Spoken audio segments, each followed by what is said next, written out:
Hello and welcome NBL1 and all. Welcome along to another show, another installment. We're going to come at you once again with a bit of NBL1 Central info leading into a very, very important weekend. My name is Downtown Allan Browne and with me is Tristan Prentice. Good evening to you, Tristan. Good evening, AB. It's great to talk about this final series coming up, and I reckon it's going to be a real tight one. It's going to be very, very tasty. So look, no dilly-dallying. Let's get straight into it. It's going to be a huge weekend of NBL1 Central basketball. To start us off, Southern have the week off. Just to remind everybody, there's no Southern Tiger women featuring in this round of the finals. They got the week off. They earned it very much so. So the very first cab off the rank, 6:15 at Wavell Basketball Stadium. The Forestville Eagles hosting the North Adelaide Rockets. That's going to be a big game. Big talking points in that one. Absolutely. Yeah, certainly. I think the battle in the front court is going to decide this one. That's between obviously Jess Good and Sam Simons in this one, especially if Simons is playing partially the guard position. Good's been fantastic in that power forward centre position for North Adelaide. But I reckon Taylor Ortler versus Brooke Basham will be a great matchup as well in that one. It's going to be a real close game. My prediction is that probably the Forestville Eagles will get up in this one. I just think they've got a couple more weapons than what North Adelaide have. And it's not to say North Adelaide won't keep it close to three-quarter time. But I just think the class of Sam Simons and Brooke Basham, for an example, will get them across the line. The last time these teams met was back in round 12. So in round 3 and in round 12, and it was Forestville both times. So by 13 points back in round 3 and Forestville in round 8. Sam Simons went crazy in round 3, 35 points, 9 rebounds. They didn't have Brooke Basham in that game. She was out with an ankle injury at that time. And then you fast forward to round 12, Basham's in the lineup. Simons has a triple-double. Basham has 26 points. Kyra Nets jumps in and scores 14. It was a victory by numbers. They just really attacked it hard. In saying that, though, Sam DiFrancesco, 24 points, 5 triples. She had a great game last time these two teams met. So she's going to be another weapon. And obviously Jess Good, Taylor Ortler, they both did their jobs as well. It's about who goes with them and joins them in terms of meeting that score. It's not going to be a point of defense. It's going to be a point of who scores the most.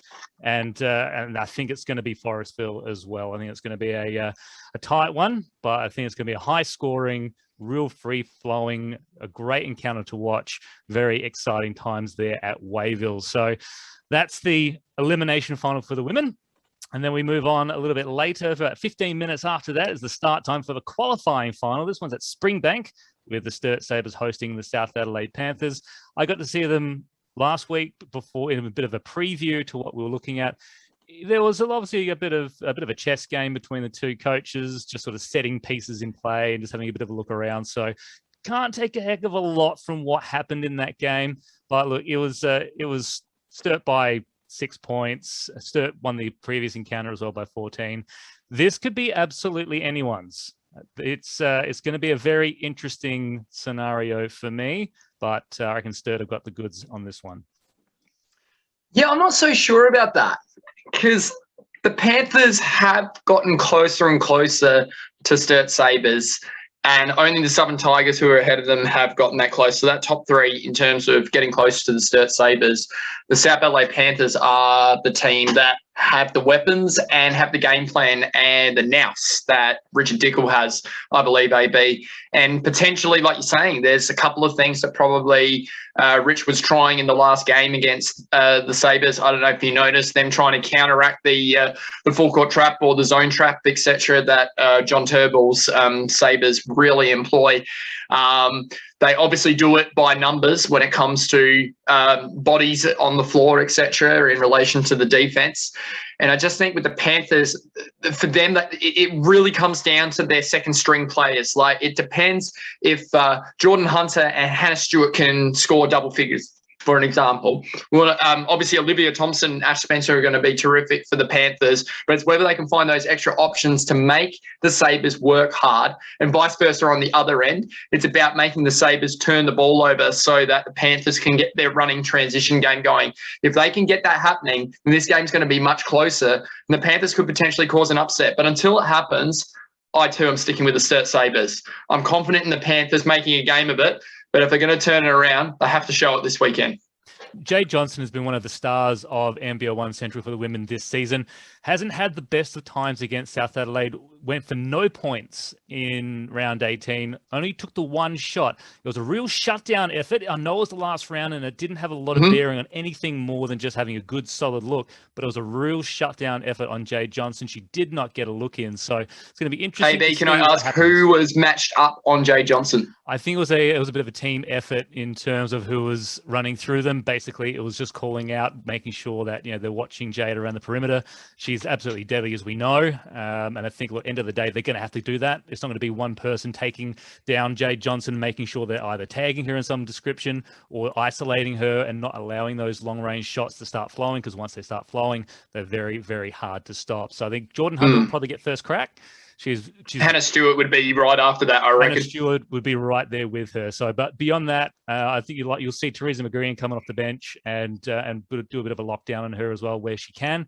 But again, it's going to be defense by numbers and see how we play there. But it will be, I think it will be very close. It'll be very close, and South will take a lot out of that game. And then they'll move on to the semi-final next week if it does work out that they in fact lose. So I've done a bit of a prediction of what we're going to see over the next 3 weeks for me. So obviously we'll see Sturt go through to the the semi-final and number 2, which would be against the Southern Tigers.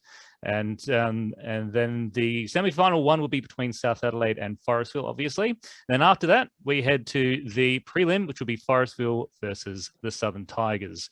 And then from there, I think it will be Sturt versus the Tigers. I think Sturt will go straight through to the grand final after that semi. I think that's where they'll go. And then I think the winner, and I'm not biased in any way, shape, or form, but I did not play my junior basketball and win a championship with Div 5. Thanks, Tony and Dean, for some wonderful memories. Not biased in any way, shape, or form. Very good, AB. Very good. I just think they've been too good all the way through. Morgan Yeager comes back into that lineup. We'll see if she comes back in the lineup next week. Hopefully she does, and she's right as rain. It makes a big difference for them. So we'll see how that plays out. I think they just had the chocolates on everybody throughout the year, and I don't think this year will be this final series will be any different. Yeah, I'm of the similar thinking, but I think maybe that the South Adelaide Panthers, even though they might lose this weekend, will get up over Forestville the next week and then meet Sturt again in the prelim final. So I think Southern will win that final next week as well. Like you said, Morgan Yeager, Tage Morrell. I just don't know how the Sabres are going to stop Tage Morrell on more than one occasion this season. Or this final season. So, but I just get the feeling the Panthers, depending on how they play in this game this weekend, they are a massive chance if they get through and had another crack at them in the prelim final. I think South Adelaide, like I said, have got the weapons to be able to down the Sabres. And I just think it only takes Olivia Thompson to go off for a half to get them into the grand final. But then I'm thinking as well, if it was Southern Tigers versus South Adelaide, what a grand final that would be between Southern Tigers and South Adelaide Panthers. An absolute ripper. Richard Dickel versus Matty Clark on the coaching front would be incredible. I just think the Tigers have learnt their lesson from last year's grand final against the Sturt Sabres in the Adelaide Basketball Challenge. They really went out of it after half-time. A couple of their players on their roster are still glued together and sticking at it quite significantly. So you got your Matty Rounds, you got your Bianca McCallops, who's been in fantastic form coming into this final series, really lit it up against the Woodville Warriors last week, and that's what you wanted if you were Matty Clark from the Tigers' perspective coming into the final series. So I think the Tigers will take it out, but an Olivia Thompson-led South Adelaide Panthers could be the dark horse still. We'll see how it all plays out over the next few weeks. It's a very, very exciting month of basketball to come. So we'll move quickly on to the men. So the elimination final. So Sturt have the week off, so they'll be nice and rested up. So it'll be North Adelaide versus the Southern Tigers at Lightsview, so at the launch pad for the elimination final. Boy, is that going to be a big game. The qualifying final is going to be Forestville versus Norwood. But that elimination final, that is going to be a huge, huge game. We are still not too sure. I don't know if you've got any intel on the North Adelaide lineup. I have some interest in that, but if you have any, I have a little bit. Fire away. Well, I spoke to someone from the club last week, And they said, look, they're not going to know until tomorrow, afternoon, basically, whether that man will be back. And if he is back, that makes it a really tough cover for the Southern Tigers, no doubt. It's going to be very interesting if he is able to suit. That would be excellent news for the Rockets faithful. If he does suit, then I think it's going to be North Adelaide by single digits. If he doesn't, then look, it honestly could still go either way. North Adelaide still have some excellent scorers in Vel Williams, in Jim Adow is having a great back end of this season. So I think we'll see. Jim Adow has been terrific. How good? Yes. He has been massive for them, and that has been a consistent thing to see when they've had these NBL guys coming in, coming out. He's always been around the mark and just doing his job, and it's been wonderful to see. How good is it going to be to watch the human tornado go up against the worm yet again? The red tornado? The energy between those two is incredible for both their sides. And then you've got Mashar, and obviously no Sunday Detch for the North Adelaide Rockets now for the rest of the season. But you still got good battle there between him and Jimmer, obviously. So that's going to be a terrific battle. And then Tobias Dowdell versus Coop McCallum. Oh, my, that's a good matchup. And then what we're hoping for, obviously, is McVeigh versus Coleman.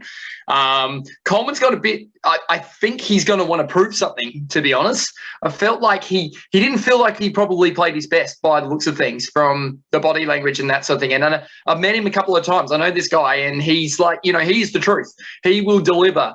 If the Tigers are right at the precipice in the fourth quarter, I reckon this game could potentially go to overtime, and someone is going to be massively heartbroken, absolutely jubilant by the end of it. I'm predicting an overtime victory to the Tigers. But if McVeigh plays, I agree. I think the Rockets might just snatch it if McVeigh plays. They split the season, so Southern won by 4 points at the cage in round 7, and obviously North Adelaide getting up by 10 in a critical game for them by 10 points at Lightsview. So look, that's going to be a very interesting outcome. I think from that perspective, Coop McCallum in that game, 2 of 11, only scored 4 points, wasn't much of a factor, whereas you're looking at the opposite game down in round 7, Coop McCallum, Nick Worm, 17 points each. Cam Coleman had 19. So they had guys right across. Christian Artacho in the last probably 6 weeks has just gone boom. All of a sudden, and he's showing the worth that he would have had with Forestville if he could get into that starting lineup, which just wasn't going to happen with the talent that they have. He's now showing that at Southern in this back end of the season. He has been massive, and I can see him having a big game. They've got to fire. All these guys have to be switched on and fire. Nick Worm's going to be the barometer for all of that. So, and we move on then to the Forestville-Norwood game, the qualifying final on Saturday evening there at Wayville as well. That one's going to be an absolute cracker of a game. That is going to go right down. I think it's going to be Forestville. I just think they've just got too much of a spread of scorers. CJ is going to have a lot of work to do. Needs support from Ray Harding, needs support from Anthony Green, Daniel Webber. These guys have to jump in and chip into the game. Matt Lysette's another one. They all are able and capable, but they've got to execute and not just leave it up to CJ. So we'll see how that happens there. Your thoughts on the Norwood-Forestville matchup? Well, that's the one I'm going to be calling on Saturday night at the stadium. And, oh, my, if you look at the statistics, it doesn't actually read that well in Norwood's favour, unfortunately. Like you talked about points per game, Forestville averaging over 90 points per game, first in the competition for scoring. Norwood about 4th, but still can put up the points. So both teams can definitely put up the points. It's the rebounding that's the concern for the Flames. They are a bit further down the tally around the bottom 3 when it comes to rebounds. And the Forestville Eagles, of course, are right up there. Mays, Harris, Brandon Bryan, etc. They really dominate the glass. So, and I think this game is going to be one where if Norwood isn't shooting the ball at a high percentage and is forced to create off the rebounds, etc., that's the area the Forestville Eagles are super strong in. And to be honest, they've just been motoring along, the Eagles, just waiting for the final series to roll around, whereas the Norwood Flames have really come in on a bit of a really heavy climb right at the end of the season, 6 wins before that loss to West Adelaide in a row. But CJ Turnage is an X factor in this game in terms of being able to turn it, pun, because he can. And that's the position. If the Forestville Eagles have a weakness, it's at their guard position. And that's where Turnage and Weber and Lysa can really take advantage of for the Eagles, for the Flames. So therefore, I think the Eagles will win. And I do think they'll win by, I think it'll be close for most of the game, but then it will go out to about 10 to 15 points by the end of it. The Eagles will just get a bit of a run on. The Flames will be forced to shoot the ball multiple times to try and roll the margin back. And, yeah, I think the Eagles will progress to meet Sturt. I think they absolutely will. So I think for me, in terms of what we're looking at over the next 3 weeks, the semi-final, number one, will be obviously the losing team, the qualifying final, which would be Norwood versus North Adelaide. The semi-final number two, which is obviously, as you mentioned there, Sturt versus Forestville. From that point, I'm looking at something a little bit different from this point, I think, moving forward. I think we've got Norwood versus Sturt in the prelim. So I think Forest will go straight through. That's not so much of a surprise. But what I think will happen there is it'll be Norwood through to the grand final after that. I just have I don't know. They just have a feeling that by the time they get to the grand final, to that prelim final, the massive losses that Sturt have suffered in terms of Rasmussen going off to college, he's a big factor. They lose him big time with him heading off. In the last few, about 6 weeks ago when he headed off. So look, that's going to be a big challenge for them, I think, in the final series. So I think that it's going to be a situation where we see them drop away in the prelim, and it's going to be a Forestville Norwood grand final.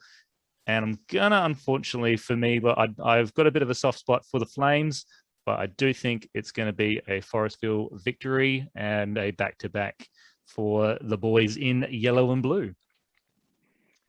Yeah, I'm sort of similar thinking as well, that obviously, depending on what happens with the Southern North game, etc., I think regardless of who goes through, I think maybe Norwood probably get that one. So then it comes down to Forestville, Norwood and Sturt. Look, I've backed the Sturt Sabres in all year because, they haven't really given us much to doubt, have they? But like you said, big losses in Rasmussen and Christie and many of their other young players, etc. But their vets are doing such a good job at holding it together. And you just cannot discount people like Sam Daly and Joel Spear, and they're not really big veterans either. I mean, their role players do it beautifully, more than any other team. And for Forestville, they are star-studded, but they don't have the same depth in the role players the same way that the Sturt Sabres do, in my belief, etc. But there has been something that has sort of ticked me towards Forestville a little bit, and that is the fact that those role players have actually stood up in the last few games for the Eagles. I've noted guys like Todd Winter, for an example, and Malise Machar have really started to put some big stats on the board, not just in points, but rebounds, steals, assists, etc. And I think that's the thing I was looking for from the Forestville Eagles, because I looked at their lineup this year and went, I reckon they're definitely a finals lock. Don't get me wrong on that. But I think with them, they were having so much reliance on Harris and Mays, and what happened with Isaac Atua in the point guard position was going to be really crucial to the setup of that. I think they're clicking at the right time of year, Forestville. So I think the Forestville Eagles are just going to get Sturt in the grand final. I think Sturt will get through over Norwood. I just think they'll find a way to get it done and prove to everyone again. And we'll get a rematch of last year's Adelaide Basketball Challenge. But it wouldn't surprise me if Sturt got up and beat Forestville either. So, it's the tight ball in the Mets. Those three, it's super tight. It's a beautiful situation to have so many different options and potential outcomes. And speaking of which, we'll quickly move on to the big one on Sunday night. Is going to be a wonderful evening here in Adelaide, down the bay, with the best of the best for this season, the Halls Woollacott Medal Evening. I'm going to get straight into it. It's going to be such a good night. There's there's a lot of awards, but there's also a lot of people who are deserved in their own right through there's so many right throughout both the men and women's competitions that deserve not only to be in consideration for Halls Woollacott MVP, for All-Star 5 and everything else in between. It's going to be a great evening. Got the honor of co-hosting that one with Jared Walsh, which will be another wonderful experience. It's always great fun doing these events with Walshy. I think in terms of the Halls medal, for me, this is probably going to be pretty, clear-cut across the board. Olivia Thompson has got to be probably almost the red hot favorite going in. 24 points per game, shooting at 54%, 15 rebounds per game. She had 10 20-point games, 3 30-point games, and a massive high score of 51 points in that game against Centrals. She had 15 double-doubles for the season, which is just amazing. It's incredible. Far and away the most amount of double-doubles, and that's the most amount of double-doubles in a season for either the men and women's competitions this year. So nobody has gotten anywhere near her in terms of her output in that way. So I think it's going to be Olivia Thompson. If I had to choose a roughie, and I think just in terms of her consistency, and I don't think there's many players that would nick any votes away from her, would be Molly McKendrick. If we're looking at a real roughie on the outside, Ali Wilson's a great contender as well, but I just think she's missed two games. And look, it's going to be very interesting to see how we go. But I think for me, it's going to be Olivia Thompson taking home the Halls medal. Yeah, I agree with you. I think Olivia Thompson, the fact that she's played every single game this season, I think that's probably going to be the slight difference between her and Alex Wilson, who would be right in there. Tage Morrell for me. Her last 16 games, she's double-doubled in all except 1 or 2 games. Scored 20-plus in 14 out of that 16-game stretch. 11.7 rebounds per game, 5.4 offensive rebounds, 2.1 assists, and her team finished top of the ladder. That's got to count for something when it comes to votes, I would say. And I can't see – I mean, can you honestly see Tage Morrell not getting 3 or 2 most games, along with Morgan Jaeger, and then the occasional 1 or 2 being stolen off them by some of the other Tigers players? I mean, that's the situation you've got with Molly McKendrick as well, and Sam Simons as well. But I think in that case, like you said, Sam Simons has got a few people that will steal some votes off her in the hall. So I think it's Olivia Thompson from Tage Morrell from Alex Wilson. They're my top 3. I agree, and you're right. With Tage Morrell, I think you're going to see Morgan Jaeger steal a bit of her points. Gemma Thacker's going to be nicking some votes as well. So it's going to be interesting to see how that all plays out. Jenny Rintala is another one for me. Rintala. Jenny's had a great season, but again, whether she's done enough in terms of being able to get votes, whether West Adelaide have done enough to be able to allow her to get votes to make her a viable chance, but we'll see how that turns out. So the Woollacott medal, I think he's going to go back-to-back. I think back-to-back. He won it in 2019. Yeah, he won it in 2019 was the last time we had the awards. Yes. It was a bit weird trying to figure out when last time we had these awards with the COVID year that dropped everything out. But CJ Turnage, he's had a cracker of a year, 25 points per game at 50%, 5 assists per game, 7 rebounds per game. He's just been in absolute everything. He has lifted these guys up, not by himself, but he's raised the bar of expectation for all the players in that Norwood outfit, and the result is their 3rd place finishing. So it's going to be CJ for me to probably, honestly, in 2nd place, possibly Ernest Ross, who's had a very good season for West Adelaide. And the reason why I say Ernest Ross is that Michael Harris and Greg Mays play on the same team.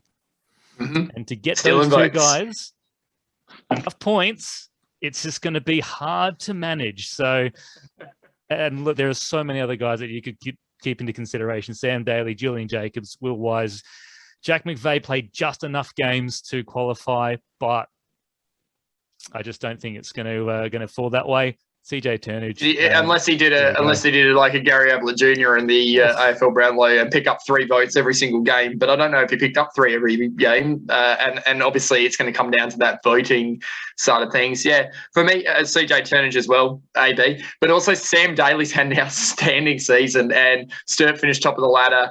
And to be honest, I think he did enough to actually get lots of 3s and 2s in the poll from the umpires. So, and of course, that's how the medal is decided. And that's the difference between the Halls, the Woollacott, and the MVP, obviously, is that they're different voting criteria. So you've got to think about that in relation to the contenders. I do think Michael Harris is still in that conversation for Woollacott as well, but I think there'll be a little bit of changing over between like Mays getting 3, Harris getting 2, etc.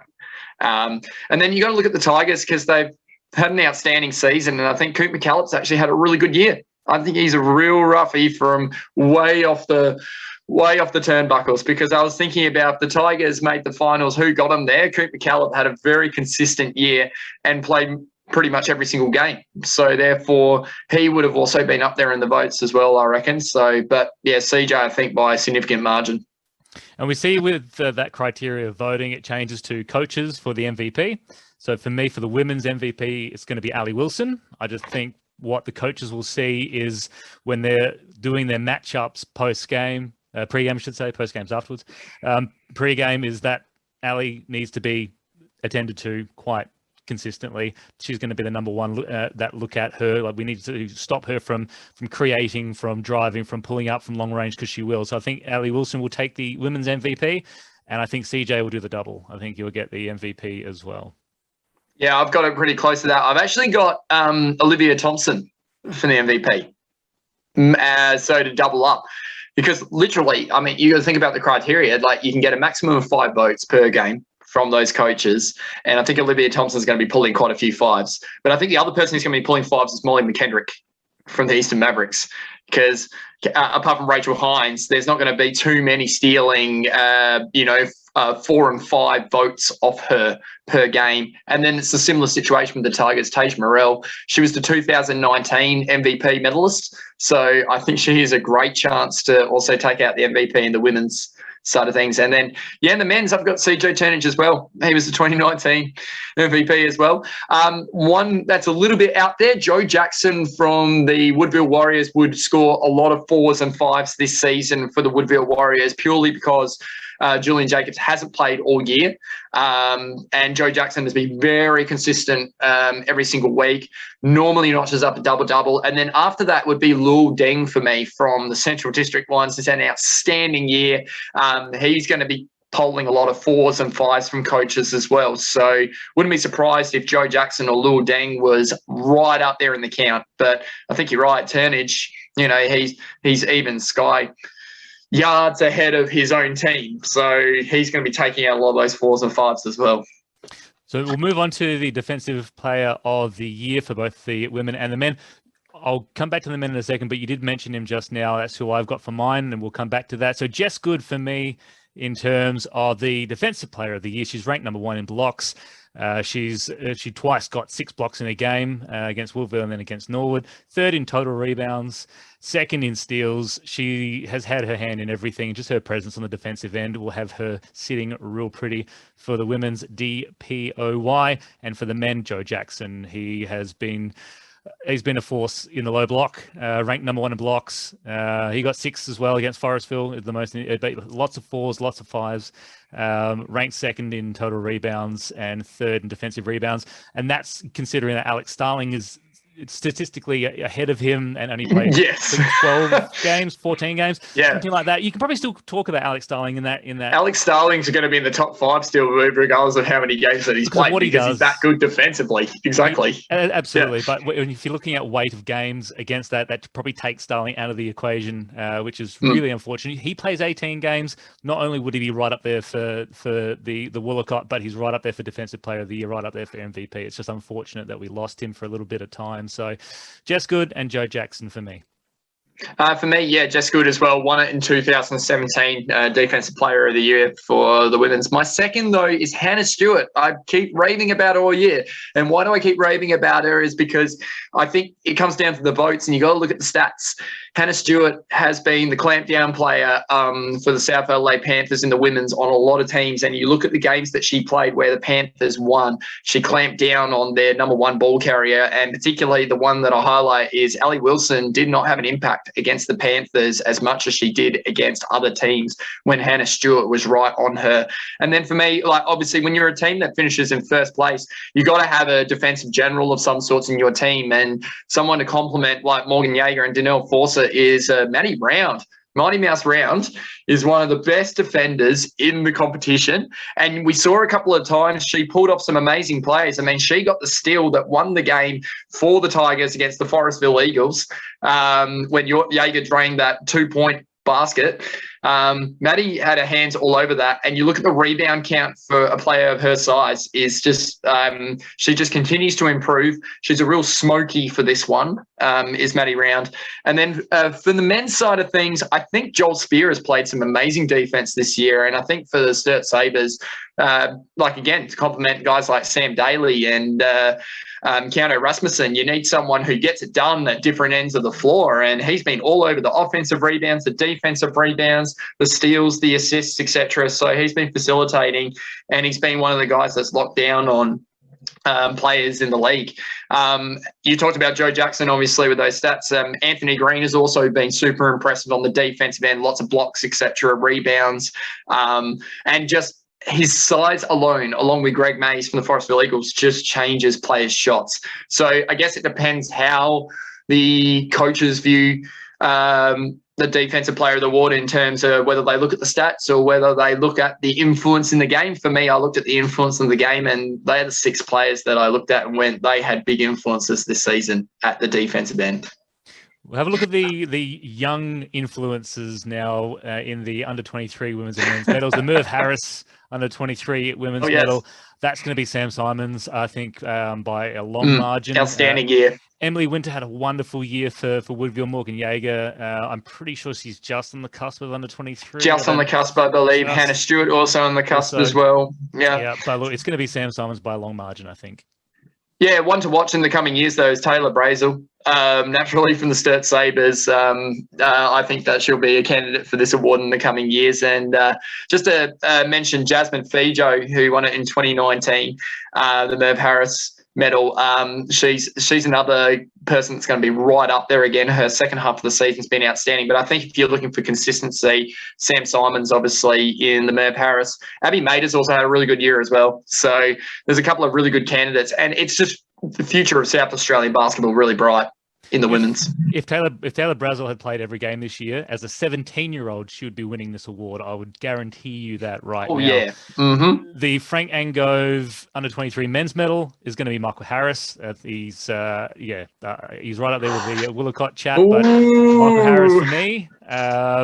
Lual Dings had a wonderful year, 19 points per game, 10 rebounds per game. He has been a huge, impactful player for Centrals, but got to look out at Michael Harris. He's had an outstanding year. I think he might have done enough before he went off to college, but I think Keanu, we need some points. Rasmussen, we need lots of points. Keanu Reeves Rasmussen, for me, has been outstanding this year and done enough to win the medal. But Michael Harris would be very, very close as well. I think it's going to be between those two. And Jim Dow's finished to the second half of the season, been really good as well. We forget that he's so young as well. So, and a special mention to Ray Harding as well, who put in a really solid season for Norwood. He's really added to that team, and that's the reason why they're in the top 5. So we'll go on to the All-Star 5 for both teams. We have to quickly run through these last ones before we finish up. I'll get you to do yours because I've done mine a little bit different for the All-Star 5s. Mm-hmm. So if you don't mind starting with your women's All-Star 5 and then doing your men's, and I'll finish off with the ones that I've chosen and the way that I've chosen it. I've tried to go like the old, let's match them to the actual positions that they play, who's the best in their position. And I think for me that Alex Wilson takes out the point guard position. I think Taylor Ortlett takes out the shooting guard position, and Sam Simons at the small forward / power forward utility position, and then Olivia Thompson at the power forward, and then center is Tage Morrell. That's my 5 for the women. And for the men, I have Sam Daly at the point guard position, CJ Turnage at the off guard position, where you could rotate both of them either way. Luol Deng at the small forward position, Jack McVeigh at the power forward position, and Greg Mays at the center position. That's my picks that I've gone for. So I've looked at my All-Star 5 as 2 sets of 5 of a team that I would just love to see on court. The dynamic would be astounding to watch. The women's All-Star 5 for me, point guard Jordan Hunter, Miss Assist. She's the assist queen of NBL1 Central.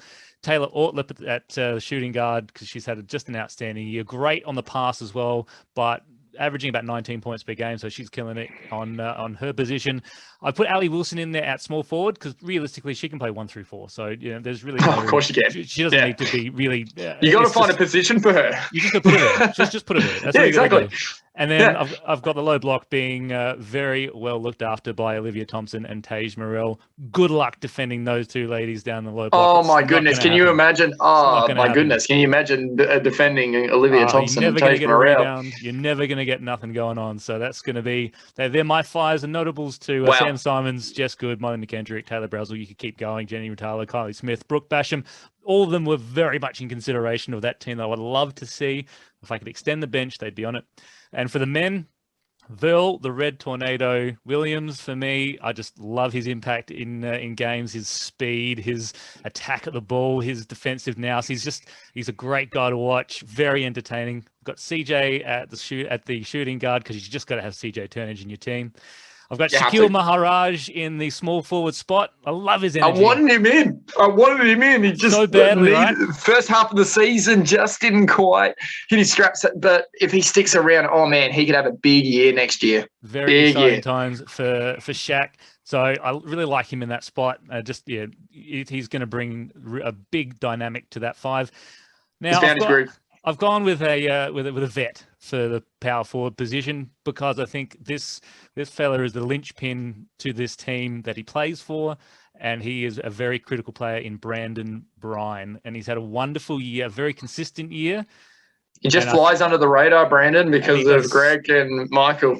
Yeah. He does so much. And I've got Joe Jackson in at the center because I just, I love the way he goes about. Fun to watch. Fun to watch. Great guy. Yeah.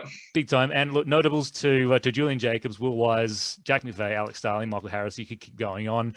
Greg Mays, Nick Worm was very close, very unlucky. And Luelle Ding as well to finish off all my if I could choose a squad, that would be about it. And there would be a few more that I'd love to add in as well. So that's about it. I think we're done for this weekend. Can we just quickly talk about Coach of the Year? It's Coach of the Year, please. Yes, fire away. Yes. No, I've got so Coach of the Year. I think Matty Clark obviously took his Tigers to the top of the table. So that's a no-brainer. John Turnbull's done a terrific job with the Sturt Sabres this year, and Richard Dickel. So funnily enough, the top 3 in the women's, the best 3 coaches, and I think they're going to fight it out for that award. If only we knew what was going to happen in finals, then we could really separate it out. But I think Matty Clark's had I'm not sure, has he won it before? Coach of the Year?